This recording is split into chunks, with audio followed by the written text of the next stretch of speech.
Okay, let's learn how to make some delicious chicken tenders that'll be so soft and delicious that kids will pass up McDonald's for it.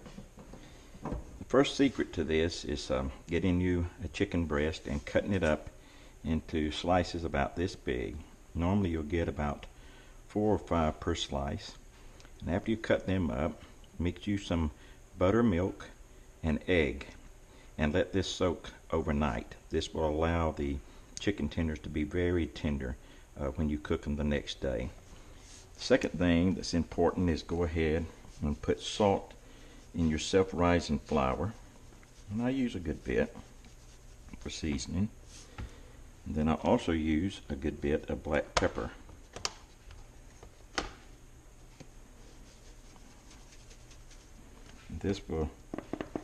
I put it in a bowl that has a lid on it so that it can be moved around without having to coat each individual one.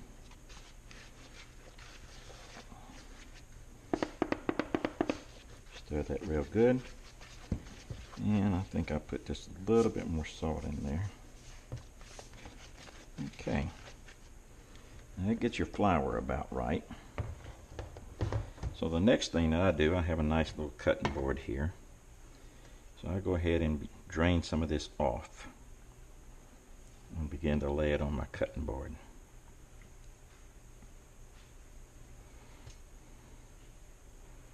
Now I've got my fryer over there with the oil in it. It's heated up to 350. 350 is about the perfect temperature to cook these on. Get all these drained off and put on this.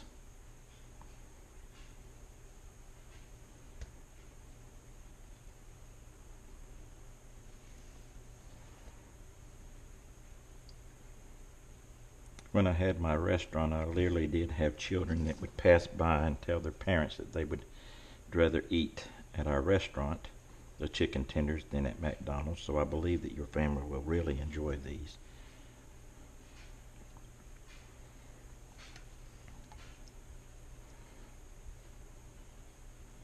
I know it's always a favorite around our house. Right, now that I've got them out like this, I go ahead and put a light coat of salt on every one of them, so it has some of the seasoning on the inside of the meat too. And I come back with the pepper and do the same thing.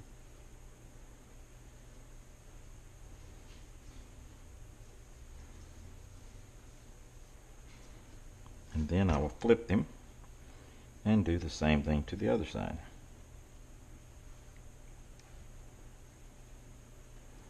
This usually don't take long to cook either, by the way. They cook pretty fast, so it's not a lot of prep that's involved.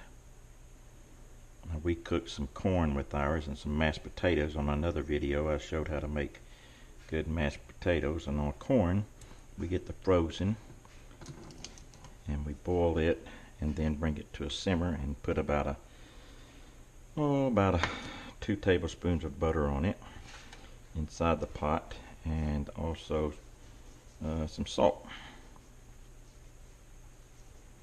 Alright, now we got these seasoned. What you want to do is go ahead and get your flour that you've got made up and drop some in there. I usually drop about 5 at a time. And let me get my lid. And then just kind of shake this up so the flour gets all on it. And now we got to get it back open. There we go. And then we're going to lay it inside of our fryer. Make sure it's all battered good. Lay them down in as straight as possible so they don't touch and remove the batter.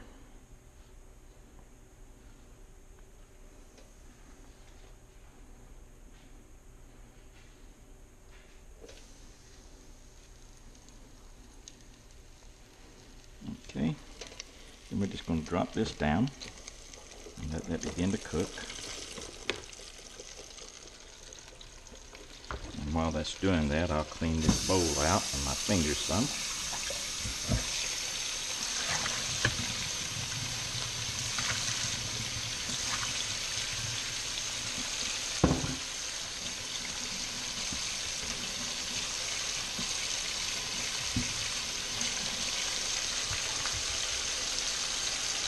Now normally this only takes about 3, 4, or 5 minutes, but you'll see it float when we go back to it. You'll see them floating, and usually when they're floating, they're pretty much done, but we'll come back to them when they're just about ready. So you see how they're beginning to float now. They've got a good, rich brown color, golden color. So they're just about ready. Notice I've already got my other ones floured up, so they're ready to go in. So raise these up. Shake the grease of it off. Don't they look delicious? Put them on the plate. Go ahead and pull you some more out. And lay them in there.